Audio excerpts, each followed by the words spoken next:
Kita membicarakan hal yang sangat kontroversi tentang printing money. Di sini banyak sekali mazhab yang berpendapat bahwa printing money itu menyebabkan inflasi.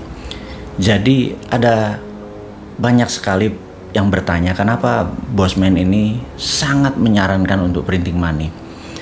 Tentunya saya sebagai pemrakarsa printing money dalam ekonomi makro dan mikro di Indonesia sebenarnya bukan berniat asal bicara dan berniat membuat negara ini inflasi, membuat negara ini rugi.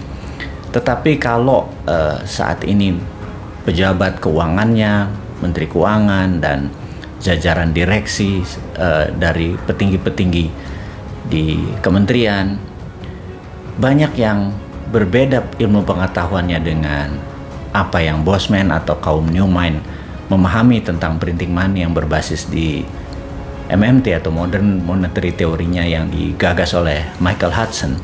Ya nggak salah, tapi kita berusaha menyederhanakan pemahaman tentang printing money. Apakah itu akan menimbulkan inflasi? Mungkin ada benarnya, tapi selama hal itu bisa terkendali, jadi inflasi menurut saya tidak bermasalah, asal jangan hyperinflation. Kalau misalnya deflasi, apakah menakutkan? Semua negara juga takut sama deflasi, seperti halnya sekarang negara Jepang misalnya. Nah, bersama ini sebaiknya kita urai apakah yang dimaksud dengan printing money.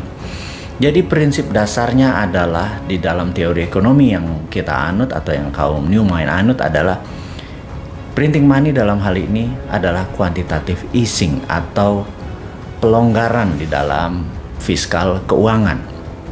Saat ini sudah hampir beberapa tahun di Indonesia kita atau pemerintah pusatnya menggunakan quantitative tightening yang sangat ketat sekali sehingga kredit di perbankan ciri-cirinya adalah tidak keluar atau mengucur dengan deras. Ini yang kita harap ke depan pemerintah dalam 3 tahun ini yang sampai tahun 2024 di masa akhir jabatan periode kedua, mudah-mudahan nggak nambah periode ketiga ya, sampai akhir dari periode kedua ini kira-kira masih 3 tahun, dan selama 7 tahun kan kira-kira menghutangnya kira-kira 4.500 triliun. Mudah-mudahan Bapak pejabat yang di atas dan Ibu yang berkaitan dengan keuangan ada baiknya Anda melunasi saja hutang itu setidak-tidaknya separuh deh dari 4.500 ke 2.000-an, 3.000-an gitu ya. Jangan didiamkan. Kalau didiamkan strategi Anda meminjam uang tadi dari 4.500 pinjamnya atau total semua mungkin saat ini 6.500 triliun bisa-bisa menjadi 11.000 triliun, dan itu kasihan buat nanti siapapun yang menjadi pemimpin di tahun 2024, kalian yang pesta, kami yang cuci piring gitu ya. Jadi intinya adalah bagaimana kalau Anda semua pejabat di atas dalam 3 tahun ke depan gunakan strategi quantitative easing, yaitu longgarkan semua kebijakan keuangan, kredit ngucur lagi kayak kemarin properti nggak jalan, banyak sekali kredit-kredit yang nggak bisa jalan di perbankan, padahal untuk growth ekonomi sebuah negara kalau Anda ingin 7% supaya sesuai dengan janji-janji manis waktu di kampanye yang bikin diabetes itu, harusnya ya minimum pertumbuhan ekonomi Indonesia dari sisi kucuran dana adalah 15%, meningkat pertumbuhan kreditnya dibandingkan dengan tahun sebelumnya. Saat ini tahun per tahun berjalan year to year paling tumbuhnya cuma 4-5% dibandingkan tahun sebelumnya, dan ya tumbuh nasionalnya sekitar 2-3%-an, dan itu terjadi fakta di lapangan saat ini. Oke, kita akan urai tentang quantitative easing, di mana uang sangat cair, atau bahkan kalau sampai ditambah printing money menjadi lazy money, uang itu lazy tapi pekerjaan banyak, sehingga Anda yang memiliki project-project yang tadinya bermasalah dengan funding atau pembiayaan menjadi semuanya jalan. Oke. Saya yakin jangan takut dengan inflasi. Di sini saya mau menerangkan prinsip dasar dari MMT yang banyak dikritik oleh mereka yang memahami bahwa printing money adalah menyebabkan inflasi adalah begini. Saya lebih suka harga beras, atau kami kaum MMT ini, Modern Monetary Theory ini, lebih suka harga beras itu 20.000 per liter tapi semua orang bisa membeli beras. Daripada harga beras 7.000, tapi nggak ada yang bisa beli beras. Itu prinsipnya. Di Jepang, harga 1 liter beras mungkin 50.000, tapi semua orang Jepang bisa beli. Kalau dibandingkan dengan orang Indonesia yang harga berasnya rata-rata 7.000 atau 10.000, harga 50.000 itu mahal sekali. Tapi faktanya sekarang harga beras 1 liter 7.000 dan 8.000 itu nggak semua orang bisa beli gitu ya. Nah, itu prinsip dari MMT. Jadi lebih baik semua orang bisa beli walaupun terlihat harganya, jumlahnya secara nominalnya mahal, tapi semua orang bisa beli. Jadi lebih baik Innova itu harganya 1 miliar tapi semua orang punya Innova, atau daripada harga 200 juta nggak ada yang beli gitu ya. Dan juga sama, naik pesawat Jakarta Bali harganya 5 juta misalnya gitu, tapi semua orang bisa belanja, bisa beli dan bisa tamasya di Bali, daripada harga tiket 500.000 nggak ada yang bisa beli. Itu prinsip dari easy money, dari quantitative easing dengan strategi printing money. Nah, printing money ini kita mau jelaskan lagi lebih detail lagi. Jadi kita mengacu pada prinsip ekonomi dulu, belum contohnya bahwa negara seperti Amerika, seperti Tiongkok yang menggunakan printing money berbasis project. Kita menggunakan hal yang sederhana dulu. Jadi misalnya gini, suatu hari Pak Presiden, Pak Jokowi misalnya, dikatakan untuk membuat ekonomi Indonesia maju, saat ini Bapak menggunakan strategi infrastruktur gitu ya. Oke, dan infrastruktur itu akan menjadi efektif kalau memang jalanan itu dipakai untuk hal-hal yang produktif, bukan hanya untuk mudik lebaran gitu ya. Itu nggak salah, apa yang Anda bangun luar biasa, tapi kalau bisa value of money dari investment atau benefit-benefit lainnya bukan hanya untuk mudik lebaran aja, tapi kalau bisa ada 11 macam lagi benefit. Jadi misalnya membuat harga atau cost of distribusi menjadi turun. Kayak sekarang kan rata-rata 20% production distribution cost. Gimana caranya kalau itu bisa turun menjadi misalnya 7%, single digit, dengan adanya jaringan distribusi infrastruktur yang dibangun gitu ya. Nah, yang kedua misalnya kepikiran nih kita, bagaimana caranya agar 1 juta saudara kita punya rumah yang cukup layak gitu ya.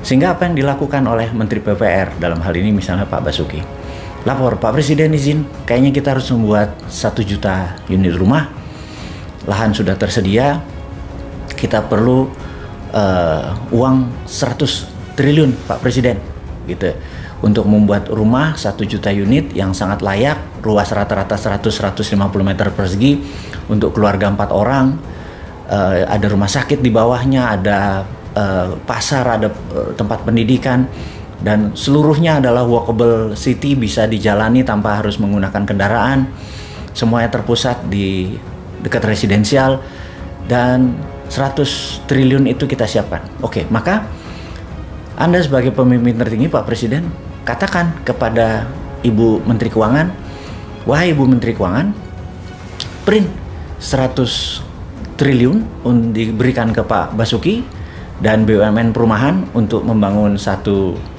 juta unit rumah dengan nilai 100 triliun. Dan pastikan nanti pada saat orang beli tidak ada bunga, tidak ada interest dari mereka yang harus membeli tersebut, dan Anda Pak Basuki menjualnya adalah par price, alias modalnya 100 triliun ya nanti harus balik 100 triliun tanpa dibungakan. Dan pastikan nomor 1, Pak Menteri PUPR harus menyiapkan seluruh konstruksi tadi, biaya tadi adalah barang-barang lokal, kusennya lokal, semennya lokal, batanya lokal, 100% lokal, nggak boleh ada unsur impor apalagi unsur dari Tiongkok, tidak boleh. Nah, dengan hal itu Krakatau Steel besinya langsung menyala pabriknya, kemudian semen, kemudian paku, kemudian kayu, genteng, dan lain sebagainya, lantai dan lain sebagainya langsung diproduksi dan dibayar apa adanya. Kemudian ketika ada orang membeli properti tersebut, uangnya langsung dikirim ke Menteri Keuangan, dan begitu uangnya masuk, dibakar. Masuk 1 juta dibakar, masuk 1 miliar dibakar, masuk 10 miliar dibakar gitu ya. Di tahun kelima diharapkan sold 100% karena tidak ada biayanya, tidak ajaib. Dan begitu bangunan itu berdiri, sold, terjual 100%, uang masuk ke Menteri PPR dan langsung dikirim ke Menteri Keuangan, dibakar. Selesai. Jadi uang tersebut nol, tidak ada beredar di masyarakat lagi. Kemudian masyarakat memiliki rumah, dan 100 triliun tadi underlay-nya adalah proyek 1 juta unit rumah.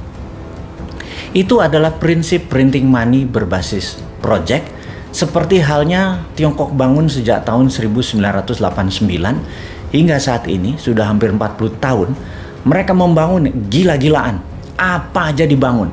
Pokoknya bukan sekedar membangun rumah, tapi kemanfaatannya 12 level benefitnya. Kayak tadi, begitu rumah dibangun, kusennya dari Indonesia 1, gentengnya dari Indonesia 2, marmer atau keramiknya dari Indonesia, landscape, gardening, listrik, kabel, semuanya buatan Indonesia. Dan itu akan terjadi multiply efek daripada uang yang 100 triliun tadi mulai digulirkan. Dan sekali lagi, begitu masuk, disiplin, kita langsung kirim ke Menteri Keuangan dan dibakar. Jadi dengan demikian kita bisa membangun dengan ribuan triliun proyek-proyek tadi yang gunanya untuk meningkatkan produktivitas, sehingga negara tidak bergantung pada FDI atau Foreign Direct Investment, tidak bergantung pada hutang negara-negara seperti IMF atau multinasional, lembaga multinasional seperti IMF. Kita nggak bergantung seperti begitu lagi. Kita bergantung pada DDI atau Domestic Direct Investment, dan DDI itu underlay-nya adalah printing money berbasis project. Jadi Bappenas siapkan project-project sampai Indonesia berdaulat di tahun 2045, Indonesia menjadi negara superpower. Prinsipnya seperti itu. Itulah printing money berbasis MMT. Kan gergetan nih kalau 3 tahun ke depan Anda udah diajarin ilmunya, sudah tahu cara menggunakannya, masih ngutang, masih terpesona dengan foreign direct investment, tidak bergantung pada kekuatan anak bangsa dan printing money, nggak akan pernah bisa berdaulat negara ini. Kalau nggak bisa berdaulat, sudahlah. Kalau jujur ya, kalau 2024 juga masih begini dan masih 3 tahun lagi, 3 masa jabatan lagi, kayaknya New Mind akan ambil alih posisi demi membuat Indonesia menjadi negara berdaulat.